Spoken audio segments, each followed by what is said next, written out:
is a mailbag. We're answering fantasy basketball questions. And, well, Michael Bolton's here. Thanks, Josh. It's Michael Bolton here, and it's time for another episode of the Locked On Fantasy Basketball Podcast. Let's get to it. Let's get to it, indeed. You are Locked On Fantasy, your daily NBA fantasy podcast. Part of the Locked On Podcast Network, your team every day. Hello and welcome to the Locked On Fantasy Basketball Podcast, brought to you by Basketball Monster. My name is Josh Lloyd, and I just today found out that Khris Middleton is from Zimbabwe. I'm also the lead fantasy analyst at basketballmonster.com, and you can find me on Blue Sky at joshlloyd.bsky.social, on Twitter at redrock_bball, on TikTok at redrock_bball, and on Instagram at Locked On Fantasy Basketball. Today's episode is brought to you by FanDuel. Start the season with a big return on FanDuel. Get $150 bonus bets, $150 in bonus bets. Yeah, that's it. If you win your first $5 bet, go ahead and get to FanDuel.com to get started and check out Locked On Daily. After you do that, that is where you can find the best, the best newsletter for your favorite team. We are here to answer questions regarding fantasy basketball and anything else that may pop up. And to do that, I am joined by the one and only Dan Besbris Jr. Daniel, welcome back to the show. Yes, I'm ready. Ready-ish. Ready. Well, Dan, when we think about it in life, are we anything ever more than ready-ish? How can we ever be fully ready? I haven't figured it out yet. I go into every encounter a tiny bit tired and mostly confused. Yeah. Well, that's a good way to go. Like, you don't want to be overconfident. You don't want to think that you've got all the answers. You don't want to think that everything is sorted and ready to go, and that you know everything that's happening. You always got to have a little bit of self-doubt in there, Dan. And I'm sure that you are riddled with that at all points. Yeah, all points. I mean, all I can say is that this analyst is always filled with self-doubt. Well, there you go. That's a great way to have that, Danny. And let's talk fantasy. Let's talk fantasy, because I think we've got some stuff to talk about. I'm sure there is. There's people dropping in questions left, right, and center. All right, let's have a look. Oh, this is an easy one for you. Maybe it's not. Steppenwolf says, I'm sure that's not his real name. He says, what is the biggest surprise this fantasy season? Biggest surprise. Those ones are always hard for me because there's so many. How do you classify one as the single largest? I'd like to say these certain guys that jumped up the board, but a lot of them were guys that we all kind of liked. So it's not a massive surprise. Before he got hurt, I thought Alex Caruso basically not really having a role with the Thunder was a pretty damn big surprise. I know that's that barely hits the radar for a lot of folks, as it's not a big name, but that was one that surprised the hell out of me. But most of the names that we're looking at the top, we could say, Dyson Daniels having an amazing year, but we thought he was going to be good. I don't think we thought he was going to be 3 steals a game good, and I don't know that we think that's going to last. But those to me are actually less surprising than a guy that we thought was, or I don't know how everybody else thought was going to have a role that just didn't. So I'm going with the under-the-radar answer on that one. Yeah, no, I think that's actually probably the right one, because I think we all thought that he had a chance to start. He'd play 27 minutes a night or so and be really useful, maybe not playing the same amount as in Chicago and maybe not even shooting the same way that he did there, but he plays 20 minutes a night. He's not even there. He's doing nothing. That shocked me as well. And I agree. The stuff that Jalen Williams is going to take a step forward. Cool. Got it. Jalen Johnson. Yep, we know that. Dyson Daniels is going to do more. Cool. We're all aboard that as well. Yeah, I think that sort of thing is the thing that's surprising. You could say, I didn't expect Dyson to be this good, or I didn't expect Jalen Johnson to be this good, but okay, how much of a surprise is that, and how much does that level stick? It's more about when you just completely sort of whiff on a roll, or this guy's doing way more or way less than you thought. To me, they're the big surprise. We go, didn't for a million years you see that coming, and that's one of those ones for me. I think that hits and has that. Not of concern is the right word, but when you go, okay, reassess how we view that one as we move forward. Priyansh says, did you go to Berkeley when Jaylen Brown was there? No, I'm pretty sure you're not the same age. Yeah, I've got him by a couple of years. I was there. I don't know if a single Cal Bear from my tenure at Berkeley made the NBA. Right after I finished, Leon Poe was the next Bear to make the NBA, and he wasn't there for very long, but I just remember that Poe got buckets. Mostly, we were in that era of, I was there from 01 to 05. So if folks want to look that up, they can figure out who was there when I was there. The football program went from being god awful to having a lot of kind of brand name guys, like Marshawn Lynch was there when I was there. Aaron Rodgers was there when I was there. You're a big influence on Aaron Rodgers then. Yeah, he and I, we do our ayahuasca trips together. A lot of fun. I don't know. Yeah, I don't want to go down the air. No, please don't. I have to root for former Cal Bears, but there are ones where it's harder than others. Yes. Damien says, what do I do with Ausar Thompson? It's ESPN points, but don't worry about the ESPN points part. What do you do with Ausar Thompson? I've left him on the waiver wire to this point. And maybe he ramps up, but I don't know that there's a guarantee that he does. So if I'm going to even think about stashing somebody, I want it to be someone that I know is working their way into a much larger role. And I don't think that that's guaranteed. I'm sure he'll do more than he has been since the sort of coming back from the blood clots, but he's not a guy that I'm sitting on right now. Yeah, I don't know where that question disappeared to. I thought it was up on the screen, but it's disappeared. I not either. Like I don't see why you would do that, honestly, because you're right. Like, where is the role coming from? And I had this skepticism in the offseason. Is that one of the biggest problems on the Pistons was there's no shooting around these guys, and Cade has to do everything. So, like, you're going to put Ausar Thompson out there next to Jalen Duren, and then and Jaden Ivey's in if you shoot it, and still no shooting. Like, they're going to give these guys like Harris and Fontecchio and Hardaway and Beasley, they brought them in for a very specific reason. So there's no specific, like, hey, here's 30 minutes for this man coming off potentially life-threatening blood clots. I don't see it, and I wouldn't, if it changes, like, make the move, right? But I don't see how it's happening right at the moment. This is a question that's similar, I guess, from S. He says, S always brings the heat on these questions. Is there any scenario in which you're okay with stashing a player that is giving you near zeros right now, or do you need some usable production? Well, as the resident Roto Games Cap guy, that question ends up being a lot easier for me, yes, because then the answer is yes, because you can treat guys like that almost like they're an IL player. If you're in a Games Cap league, you can just stick them on your bench forever.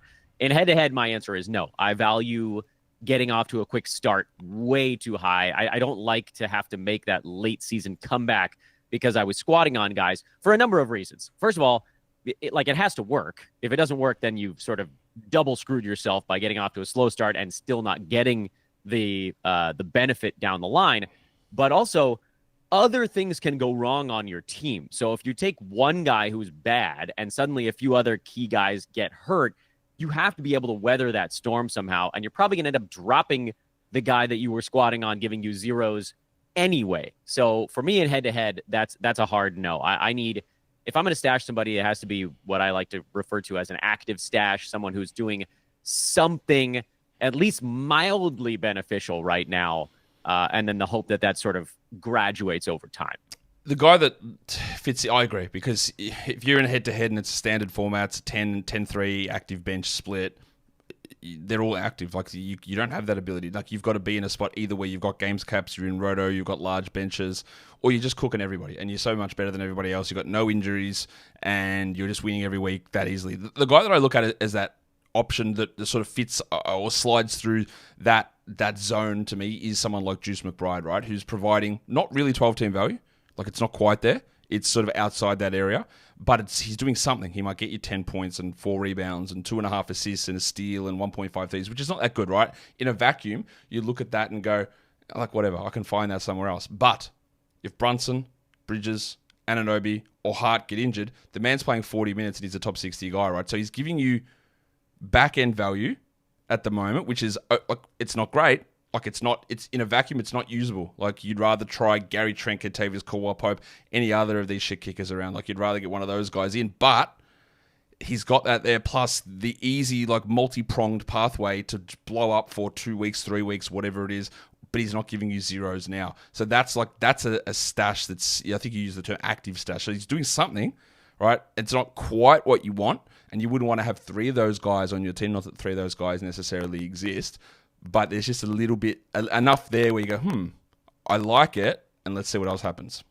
Yeah, I lean, and then if like the Blazers front court is an interesting one. I know Klingen's out with the for a bit here, a few more weeks yet, and Robert Williams has a concussion. But before that was the case, you're sort of sitting on like, oh, if Robert Williams gets traded, if DeAndre Ayton gets moved or shut down, there's a path for some of these guys to go from doing a little to a lot. If you want to look at the Wizards' entire roster, it kind of fits this mold of Alex Sarr, who's not really good enough right now, but that it's going to grow over time. Bub Carrington, same kind of thing. And you see these glimpses of it as well, but it can't be someone who's just doing nothing. There's fun in that. Prior to Brooklyn resting everyone, Noah Clowney would probably be a player that was basically doing nothing, that we all are like, yeah, but if they move like 4 guys, which they might by the All-Star break, we just can't take the zeros until then. Right now, it might not be a zero if he can be healthy when they're rotating 5 other bodies out. But I think everybody gets the general idea on you got to get something while you're waiting for the something more. We're going to come back and talk about this question, Dan. I'll put it up on the screen so people can see and I'll tell you about it. But this guy screamed at us to discuss Kawhi, please. So have a think about Kawhi. He says, how many games do you expect him to play? We'll come back and talk about that and other things that people scream at us in a second. But today's episode is brought to you by Robinhood. With Robinhood Gold, you do not need a silver spoon to eat up all of the financial favors of the 1%. Robinhood Gold allows others to get the rates and the perks usually reserved for the high society. Now, the resourceful individual with Robinhood Gold can earn the very liberal rate of 4.25% APY on uninvested cash and be rewarded with a handsome 3% retirement boost on IRA contributions. Robinhood Gold provides the privileges of a high net worth for any net worth. These generous benefits are now available for only $5 dues per month. The new gold standard is here with Robinhood Gold. Sign up at robinhood.com/gold. Terms apply. For product-specific disclosures, visit robinhood.com/gold. Investing involves risk. Rate may change. Gold membership is offered by Robinhood Gold LLC. All right. We're here. We're back. Kawhi. How many games do you expect him to play, Dan? Well, let's see. I'll work my way backwards from this one. Clippers are about 20 games into the season now, give or take. I don't know the exact number. That's about right. In front of me, something like that. I wouldn't have known this, but for my buddy Brandon Marcus was listening to the latest Bill Simmons pod, and apparently there's a single rumble that Kawhi Leonard could be back at some point in December. I don't know if I believe that, but that is the rumor of the morning. So if we knock off another, let's call it 10 games, that gives us 50-ish, 52 left. He'll rest every back-to-back the rest of the way, which I haven't tabulated how many that'll be January, February, March, and April, but I'll ballpark it and call it like 8 or 9. So best case scenario for Kawhi is probably around 40 to 45. More reasonable would be probably between 35 to 45. So I'll just take the midpoint. I'm going to say 40 for Kawhi Leonard.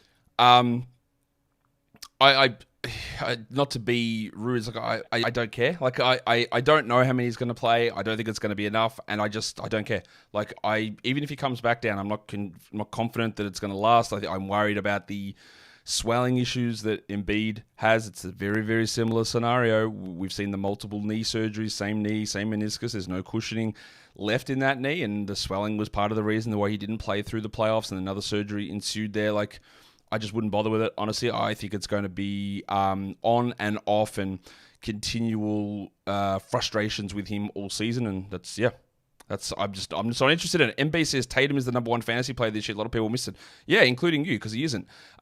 Let's go through to this next one. Migo says, should we be concerned with Emmanuel Quickley's bad start and ongoing elbow injury? He hasn't had a bad start. He just hasn't played. So ignore that part of it. But how concerned are you with Quickley having getting close to Tommy John surgery here? Yeah, I mean, that's a weird one. You don't see that one with basketball all that often. I think I saw your tweet after it went down. We were like, yeah, he probably should stop focusing on the curveball so much. Too many sliders. Just throw heat. Yeah, I don't know. This is a weird one. This is like semi-uncharted territory. I'm going to say that I'm not that worried about it. I'm assuming when he comes back, he'll probably be okay because it is a relatively unusual thing. Certainly for basketball players, you'd prefer that it's an arm issue over core or legs. Yep.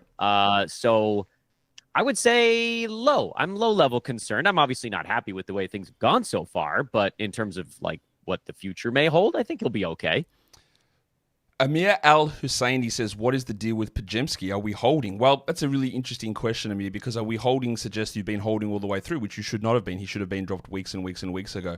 Now the situation's a little different because they are cutting the rotation back. Melton's out, but that didn't impact Podziemski, but now Steph is out. So they actually don't have like point guards. There's nobody there. It's him and it's old mate Pat Spencer. Like that's who is there as a point guard. So have you been holding? God, I hope not.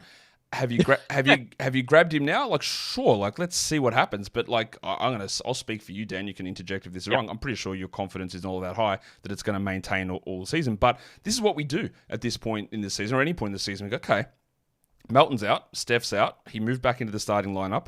Lindy Waters got cut out of the rotation entirely. He's got hall passes to cash in. I don't know what he's up to, but you can go and just see what happens. You can try it, and then like if he goes and plays 23 minutes every night.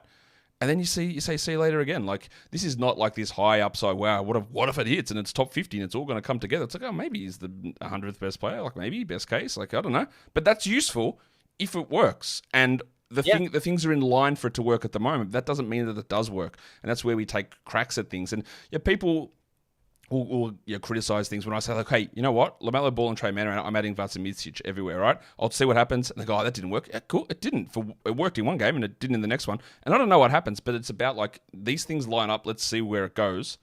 I might get a week. I might get 2 games. I might get 2 weeks. I know there's no long-term value in it, but we just try it out and we just see where it goes because the things sort of add up at this very point in time. And one thing that's really wild, if you look at fantasy basketball, you go back and look at anything we might have discussed 7 days ago, and you go, man, why do we actually talked about adding Elfrid Payton? Like, bro's out here like putting the fries in the bag right now. Like, what are we doing? Like, we actually like had these chats, and that's how quickly things can change. Yeah, I listen. I agree wholeheartedly with everything that you've said, and I have, and it sort of like set off a rant in my brain. So I'm going to blow some of our very valuable time on a rant.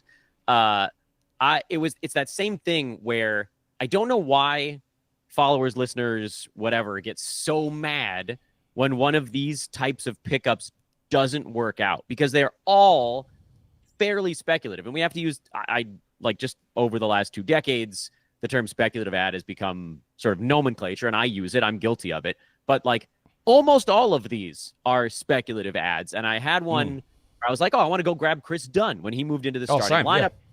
Historically, when he has a starting job, assists, steals, it's kind of a cool combination because his percentages are generally good. And he crapped himself. It happens. It happens regularly. And someone was in my mentions just like, you're an idiot. I told you this. And I was like, whoa, dude, this was gonna be like your 11th best player we're talking about right now. Relax, everyone. If we didn't do this, what the hell would we do the entire season? Yeah. This is the fun part. Pick up guys, drop guys. Most of them, 49 out of 50 of them are going to be crap, but you got to keep doing it or you're not going to get that 50th one.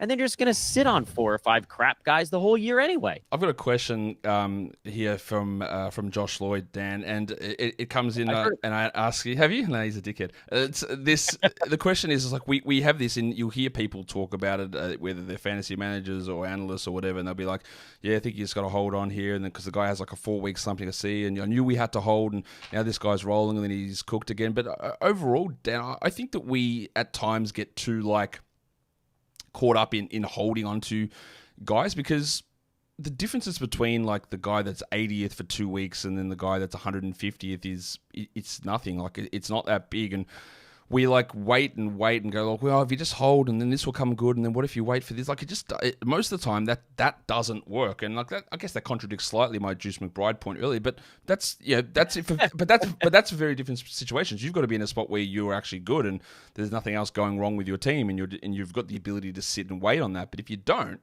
like this idea of like holding on to, well, but just wait. Like Kentavious Caldwell-Pope will get better. Like okay. Maybe. Who cares? Like it doesn't matter that much. And I think we're getting a little bit of that at the moment. And people are reacting differently to this. And you have that idea of like your Jared McCain and Dalton Connect, right? Who were the hot pickups because they had 1 million usage and shot 58% from the field. And now they've cooled off because they don't do anything else in their game.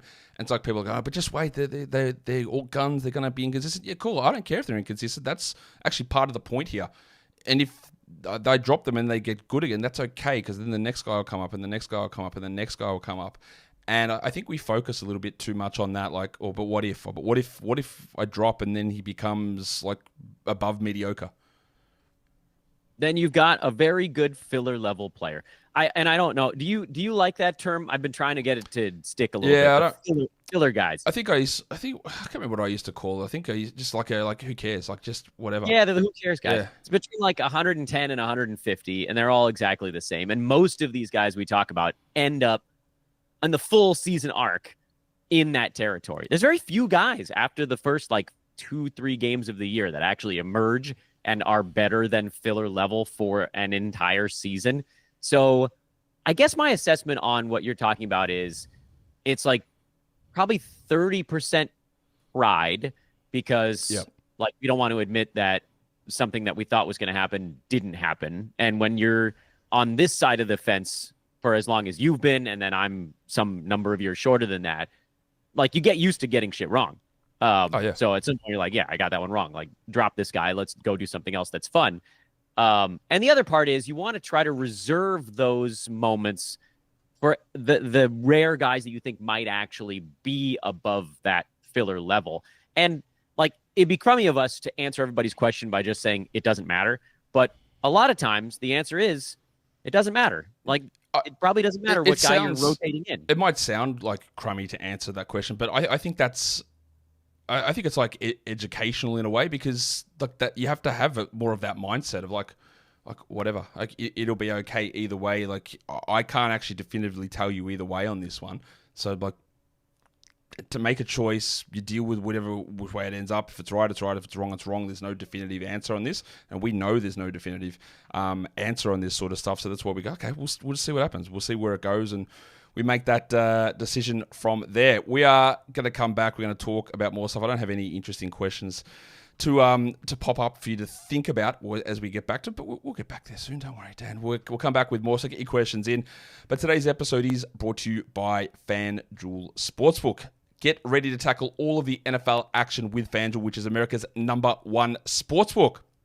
You can bet $5. You can win your first $5 bet, and you can get $150 in bonus bets. The FanDuel Sportsbook app gives you everything that you need to place those live bets on the NFL. You could be sitting around with the fellas watching a game, things happen, you go, hang on guys, I'm going to place a live bet in the middle of this game. You open it up and they go, don't you need secondary apps to check the live stats and live play-by-plays? Because that's definitely a conversation that people have had before. And you go, no, it's all there. One spot on the FanDuel. They go, tell me again, how is that spelled? FanDuel is how you say FanDuel. And look at that, it's all in the one place. And they go, man, you have really discovered something awesome there. And you say, I have, and it is the FanDuel Sportsbook app. So go ahead and get to FanDuel.com and get started with $150 in bonus bets if you win your first $5 bet. That is FanDuel.com.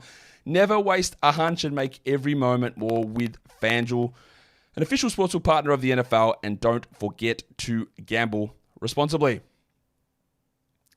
All right. What are we going to talk about here, Dan? I saw someone ask this question. Now I can't actually find it on my little list of questions to put up, but it was about, should we be more worried about Embiid missing time due to his knee or the personal issue? Knee?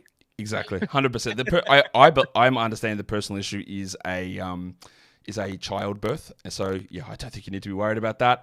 It's very clearly the knee, and I would say like 99.9% of the time the answer is the injury. I'm going to say the majority of people just didn't even know there was a personal issue going on. So yeah, it's really not that it's not that much of an issue. The knee is the problem, and the knee is going to continue to be a problem. And I know we've been on opposite sides of this, Dan, because you've been like, hey, I think it's actually a buy low on Embiid.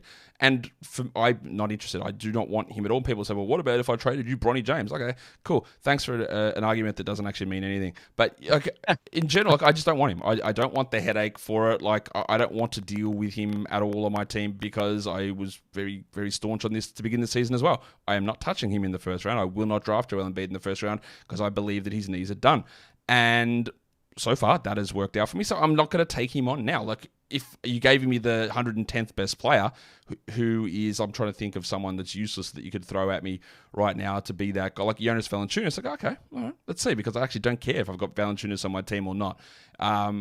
But yeah, I'm not interested. Have you changed your tune here on Embiid? Are you still like buying low and interested in what he's going to bring? Yeah, I mean, I think I probably should specify more like games cap versus head-to-head side. The price tag adjusts there, and it'll cost more to get him in a games cap situation. I just think you can get him for somebody who's like 5th, 6th, 7th round, and I'm still okay with that because those guys, I mean, by and large, obviously there's some guys in there that are, super polarizing stat set types. Like, Trae Young is what? Trae Young is ranked 63rd, but that's heavily because of field goal and turnover. So I'm not counting him as a 6th rounder, but there are guys in that range that are just kind of like, yeah, they're okay. And I would definitely give those guys up to take a shot on Joel Embiid. I'm not going to give up like a 3rd rounder because I have no idea when this dude's going to play. But I don't want to say that 6th rounders are replaceable, but if suddenly you just lost yours for the rest of the season, your team would probably still be fine. And that's why I think that's an okay price to pay. I don't know if that makes sense or not. Yeah, it does. I would go a little bit low on that, but the general principle of it, yeah, I get it. Now, everyone seems to be flooding the chat here with Mark Williams' question. So it's like, when, guys, like, when do I think the minutes restriction will end? Do I think that he will replace Nick Richards in the starting lineup? What's his projection? Like, everyone's asking a million questions here on Mark Williams. The thing with Mark Williams is we don't know, Dan. I am very confident that the fact that Charlotte still wants him to be their starting center. Nick Richards, for those of you unaware, is like already 27 as well. Like, he's not a young player. He's been very good here, and they're going to be really cautious with Mark Williams. But this has obviously been a long absence through multiple injuries for Williams. I don't know how long it's going to last. I'm going to suggest it's going to last a little bit of time here for him to get back to normal. But I think overall their plan is still, yes, he will replace Nick Richards in the starting lineup and he will play 26 minutes at some point. I just don't know when. Do you have any disagreements on that?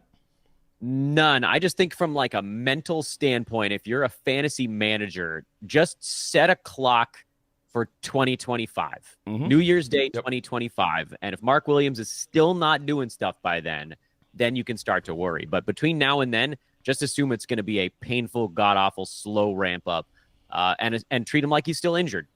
Yep, and the frustrating part with players like that, and that's going to tie into the guy that I've got on the thumbnail here, is Khris Middleton, right, is that once they're back, it's going to be a slow ramp up, but you can't have them in your IL slot during this time. And that's why when these guys come in and like, we might end up getting this wrong on Kristaps Porzingis because I didn't think he'd be back now, nor did I think he'd be playing 30 minutes in his 3rd game of the season. That's like outrageous to me that is happening.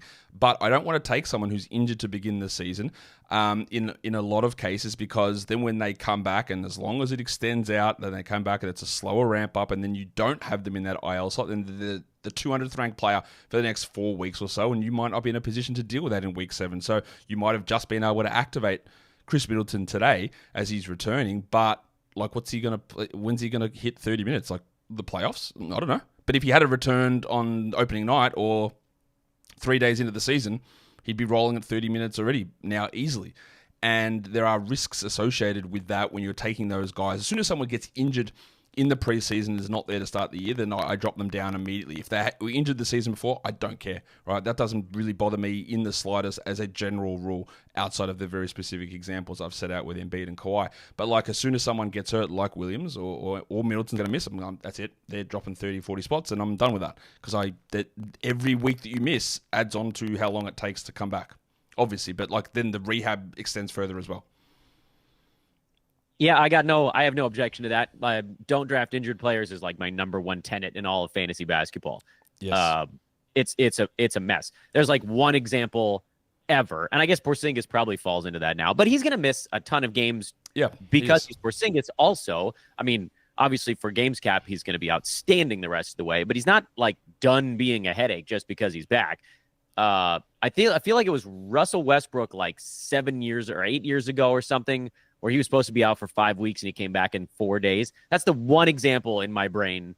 And admittedly, a lot of stuff in my brain has been washed out by There was a good Jaren Jackson one too, by the way. Remember that one? Oh, yeah. He's going to be out for like 3 months, and he's back in like 3 weeks, and then blocked 3 shots a game out of nowhere. After the season before, when they kept pushing him back a week at a time every week, when you go, I'm not dealing with this shit anymore. But that crap happens, and that just is like an enabler. So then everybody's gonna be like, "Oh, I'm gonna draft this injured player for the next 17 years because it's gonna work out like that one time it did with JJJ," and yes. It just never does. Lester says the longer that it lasts, the more that Nick Richards' role will be solidified. I don't believe that at all. I think you're overrating how good Nick Richards actually is. And yeah, He's fine, but I think, you're overrating that part of it. Andre says, are you concerned about Trey's Achilles, either short or long term? No, because he's totally healthy. The NBA told me they were faking the injury and that he was fine to play. So there's nothing wrong with his Achilles. They fined them $100,000, and that independent doctor could definitely not be working on the NBA's agenda to force someone to play when they're injured. There's no way that's true. So he's 100% healthy, and they're obviously lying about this injury. So I'm actually okay with it. Dan, what do you think? That was weird. I don't know. It was not weird. It was absolutely embarrassingly stupid from the league, and I cannot believe they did that, and I'll continue to roast them for it. It is so dangerously disrespectful. Not even it's just dangerous. It sets a terrible precedent. You do that once. Like, okay, what about every other player who's out? Did we get an investigation from an independent doctor because Jason Tatum didn't play on Wednesday? Where's that independent investigation? Which, by the way, he clearly wasn't injured. They just had 5 games in 7 nights, so he's sitting out. Any investigation there, we're going to find him. Whereas Trey could barely do anything. He's hampered every single game here. We're going to find him, and then we're going to cast aspersions on people and their ability to play and their health and the medical stuff. It's absolutely complete garbage. And the thing that they think they're trying to solve, they make it worse by doing that. Because then they cast doubt on every single situation. Oh, well, the NBA, what if they told us that you guys fake injuries. It's embarrassing. I can't believe they did it. How were they able to assess it retroactively is what I'd want. Like, was he assessed that night, and then like some doctor was like, yeah, he could have gone, and then they waited, and then they were like, oh, we're going to do this investigation, and then we're going to go back to what some I got to put on a number of layers of tinfoil hats to figure out any way that this makes sense, other than the only thing that made sense in my mind was that Trae Young went to an independent doctor and was like, I wanted to play tonight and the Hawks didn't let me. And then please don't tell anyone I told you this. How else could this make any I mean, I'm not saying that that's what happened, but I don't understand how an independent doctor could retroactively rule that he was fine. It doesn't make any sense. I agree. There was an interesting question here that a few people have chucked stuff through here. Jonah Ripley, I'll just use your one. He says, what do we do with Herb? Because Herb Jones is returning today. So people are having some conflicting thoughts about what to do with Herb Jones. And I'll quickly just put this part of it out, Dan. If you're in a points league, I don't think you bother. What for? You're talking waiver wire, churn garbage in a points league. He's not that good in that scenario. He'll get you, he is a steal specialist. He gets some out of position blocks. Before his injury, he wasn't playing very well anyway. His numbers are always going to be inflated by low turnovers. He's had a really good shooting season last season, but I'm still not convinced that he's a good shooter. I think that he should be rostered, but I think that there are situations in which he gets overrated. Yeah, points league, that's a no, because his value is so tied up in the non-easy to acquire counting stats. You need steals, you need blocks, you need good percentages, which he got last year. I'm adding him. Basically on the notion that the Pelicans will never be fully healthy. And so I think there's going to be just a little bit more for him to do. So I will lean into that side. And again, this probably ties back into one of those first questions, which is what happens if he doesn't pan out? Mm-hmm. But he is one of the very few names that's on waiver wires right now that has actually been inside the top 85 before. And if you can find a 7th rounder on your wire, you give them a look. At the very least, someone moving into likely pretty good minutes. I don't imagine his ramp up is going to take all that long. No. So this is the kind of guy that I would very happily in 9-cat give a look and see how it goes. Because, it's that or picking up an injury replacement guy, which is fine. That dude might be better in the short term, but that's a guy you're going to drop in 5 days. So take a shot on somebody that might be able to give you value for a couple of months instead of a couple of days. To me, that's the argument for Herb. Yeah, look, I think that's okay. I think your expectations just have to be that he scores 9 points a game, and maybe the percentages are weird, and you're looking at defensive stats, and they'll come, and that's all cool. And then we still don't know what happens when players return, if players return, but yeah, that's a while away. So yeah, points leagues, don't worry about it. Category leagues, yes. Thrift Beast says, can you explain why I called Johnny Furphy the dildo? Yeah, I can actually. It's because in college he replaced Dick. And that's probably all you need to know about that. All right, last one, Dan. Cold Frostbite says, do I trust Kevin Durant in points leagues for the rest of the season? I got offered him for Pascal Siakam. So this is Durant's second injury of the year, calf injury, and now an ankle injury. Do you trust Kevin Durant for the rest of the season? I do, actually. And if I can get him for somebody who's, although I don't have the points league rankings in front of me, I'm assuming KD has a pretty good gap on a per game side over Siakam. Not massive, but also not negligible. He's old. I get it. But I'm not super worried about it. I mean, ankle injuries happen. The calf one was the one I was more concerned about, and he seems to be fine coming back from that. Everybody in the NBA turns their ankle, old or young. So no, I'm good with it. I think I would probably take that. If you can let it dangle out there for a few days, just maybe get a little closer to a KD return. But this is the perfect time to trade for a guy who's banged up because everybody in the NBA has like 4 games over the next 2 weeks. So you barely miss any action there either. So I'm going to go with yes on this one. I'm good with it. Interesting, because do I trust Kevin Durant? No, I didn't trust him before the season because I'm trying to put the probabilities together of a 36-year-old man who played 37 minutes a night in 75 games the year before, who's got a history of lower body injuries that I'm a little bit worried about those injuries, and we've had 2 of them in 6 weeks. So I'm a little bit cautious about. The ankle sprain doesn't worry me. He's not going to be out long term.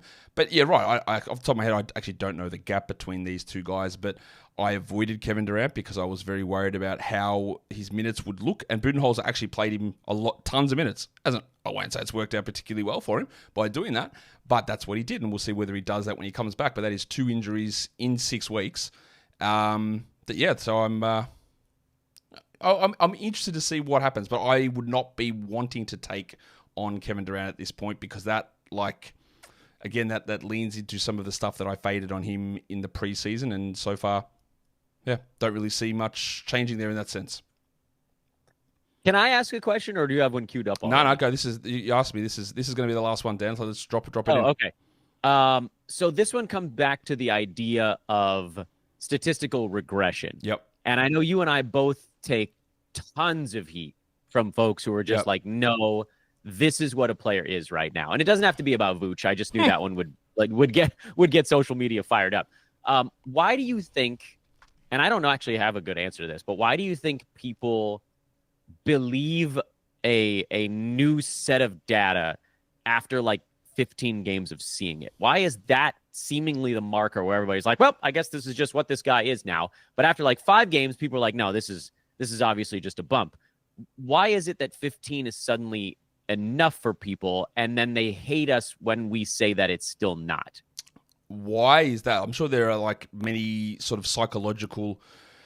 I love the psychological crap. I'm sure there are many reasons, the endowment effects and sunk cost fallacies and all that sort of stuff is right that is associated with that. But like because you've just seen it happen, the estimation is that I saw it happen, so this is therefore what this player now is, and now it's been it's 20% of the season. Okay, and it's like 0.05% of a career, and we've seen these things, and that's not to say that someone can't improve or someone can't be or get worse, or all that stuff is possible, but the likelihood, and we have to try and play the probabilities with all of this stuff, Dan, is that the likelihood is that it doesn't stick, and we're looking back at years and years and years and years of data, and then you often will have people have their priors try and get confirmed. I'm sure we're guilty of this as well. And we'll just use the Vooch example. And the reason that I talk about Vooch a lot is that, like, if I end up getting something wrong, and I might end up getting Vooch wrong this season, I don't sit there and go, well, got it wrong. Yep, therefore I'm all in on him next season, or I'm definitely not touching this guy ever again. I like to go, why? Like, okay, so just saying that it happened doesn't mean anything. Like, why? Why did I get that wrong? What was the reason here, so I can figure that out for the next time? And part of my assessment with Vooch was there'll be people who now, and I've had this argument with people, they go, well, you see, it's obvious because now that DeMar's gone, he's the second offensive option. He's killing. I go, yeah, but he's actually taking fewer shots and his usage is lower than last season. So it's got literally nothing to do with that. But because the rank looks better, it's well, there's no DeRozan, so therefore he's moved up the pecking order, and it's all happening. That's not the reason. He's just shooting 20% better from 3, and he's the 4th best mid-range shooter in the entire NBA. And I don't believe that's going to stick. And if it does stick, I'll look at it and go, all right, why is it sticking? And honestly, I cannot find a reason. He's not taking more unguarded shots. He's not doing any of those things. I cannot figure it out. It just feels like it's a hot streak that's continuing. And yeah, so far, like me saying that I wouldn't take Vooch in the top 50, I think I drafted him at 60 in one league, and I'm very happy with the results that I'm getting out of him because that's fine. Yeah. But every indicator suggests that he's probably not going to hold there. Usage is down. He's free throw rate is still really low. His rebounds are almost exactly the same. His block rate is the same. All that stuff is exactly the same as it's been. His minutes are lower this season than last season. He's just hitting 50% of his threes and 58% overall. And it will fall at some point, but we just don't know when. And I think that's a part of that discussion with any player, whether they're exceeding or well below their numbers. Tyrese Halliburton, another one. Like, Dan, I'm not going to sit here and say, well, I've seen Halliburton do this for 200 games, therefore these 20 games where he can't shoot means that he can't shoot anymore. That doesn't make sense to me. No, it's nonsense. And the Vooch thing is hilarious. And I only brought him up because I knew that it would get the masses fired up. But it's remarkable how that recency bias kicks in, and then we suggest things like sell high. I think you and I have both said sell high on Vooch. I don't know exactly what you can get for him right now. That obviously is the second half of that equation. But like to sort of connect the pieces on all of it, it's so fascinating to me that people just see a thing and then it has to be true, and then nothing else makes sense. And then if somebody does pull off a sell high for Vooch, then their league gets called the Taco League. So there's no winning in all of this. I just think this part of it is so funny and also really interesting to try to figure out, like, what does it take to convince a person that a player is something new versus something old. Yeah, I mean, his effective field goal percent this year is what, 66 or something like that. And his career, it's 53. Yeah. I don't know how much farther you need to go on that one. That's literally, that's it. That's the difference in that one. And you go, okay, well, how real is that? I think to tie this all back in, not even specifically to Vooch, like when I look at this, and we'll end it here because some people are saying there's some audio issues, and I don't know what it is because everything sounds clear to me. So I'm not really sure what's going on there.